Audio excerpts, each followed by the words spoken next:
Hello, Dr. Brian here. I've got some tips and insights for you today about how we're going to cope better with the current situation we find ourselves in the world, and also this locally in New South Wales. So my goal today is to give you a few ideas about what you could do to find a way to feel better. So the basic idea is that we want to find a way to feel happy and joyful. That may seem really difficult. However, I'm just going to give you some insights that I picked up over the last few months as I've been doing some additional study.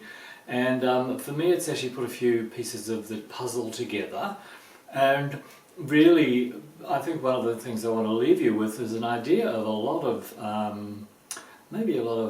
what's the word I want? Excitement and optimism about what's in the future. So today's the 8th of August, which is known as Lion Gate. Now this is a cyclic day, and it is actually very important in terms of how energy may be coming into Earth from above. Now what's interesting, the 5-week program that I did with David Wilcock, that's W-I-L-C-O-C-K, you'll find him on YouTube and Gaia and other places. He has a particular interest in the Giza pyramids, but his particular speciality is creating a really interesting blend of knowledge around ancient scriptures, astronomy and current science. And that's the leading edge of the quantum area of science. And there's a lot of investigation being done. There's been repeatable experiments that go from the 70s to the present that actually show things that if you read them up you'd be totally blown away and really quite excited about what the possibilities are for us in the near future. So the long and the short of it is that light is, if you like, the activating force in the universe, and light photons actually underpin all structures. So they've done experiments in Russia that say that DNA absorbs light photons, they disappear into the DNA, and then the thought was, or the implication is, that the light actually activates the DNA and instructs it, so the information is held in the light. There are various other experiments, there's the water experiments, there's a lot of stuff that's showing that this vibrational universe that we live in is all powerful, that it actually dominates everything. So the idea that you can see me is your eyes interpreting a light wave. We know about light waves, know about the spectrum, and that your eyes and brain decode light waves into a vision.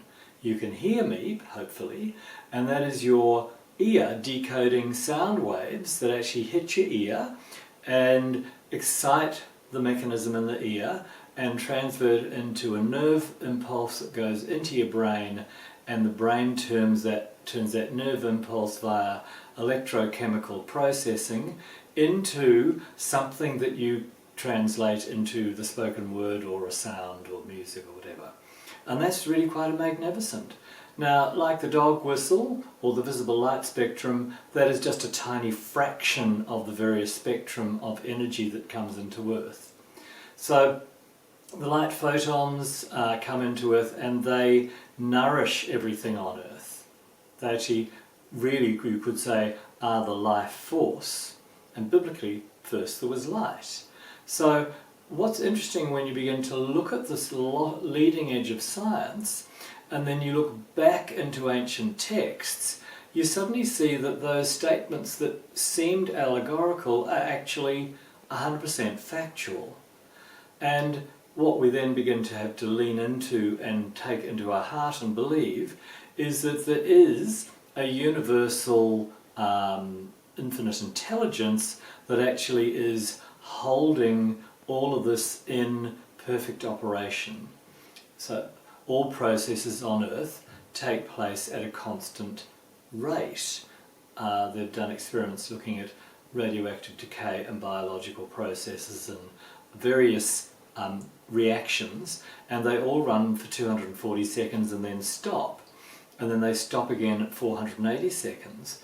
And this is quite remarkable. Everything is the same multiple of distance apart. So, you know, whether you're talking electrons or neutrons or light particles, and then you go to planets, everything has this order of gap. So the concept of Lionsgate and this idea of new energy coming to Earth to uplift us, this is an opportunity for us to feel better. Now, feeling better is actually really coming from the heart and connecting up to whatever you choose to call infinite intelligence, God, whatever. And all of this is here to help us. Energy drives the world in terms of this quantum view of the world, which is the accurate view of the world. We live in an ocean of motion, of vibration, and vibrations of love and joy and happiness are higher than sickness. Sickness sits in a low vibration. And so if you want your body to be healthy, we raise the vibration through keeping joy and love at the forefront of how we are thinking and acting. And that is certainly fundamental to all the scriptures, that we live in joy and appreciation, and we actually honour the divine. Now, this may not be the normal thing that you'd expect to hear. However, I feel if we ignore this absolutely vital element, we won't actually come out of this as well as we'd like to think. We've shown, or the leaders of the world have shown, that they're actually quite happy to manipulate us with fear to get us to be more compliant. However, if we all stood together as in love, so there is extraordinary order and orchestration in the universe, and there is, I believe, divine, supreme intelligence. There's divine orchestration of our world, and if we should let that force be at our back, supporting us, I do believe that we don't live in fear then, and we live in happiness, and we live in health. Health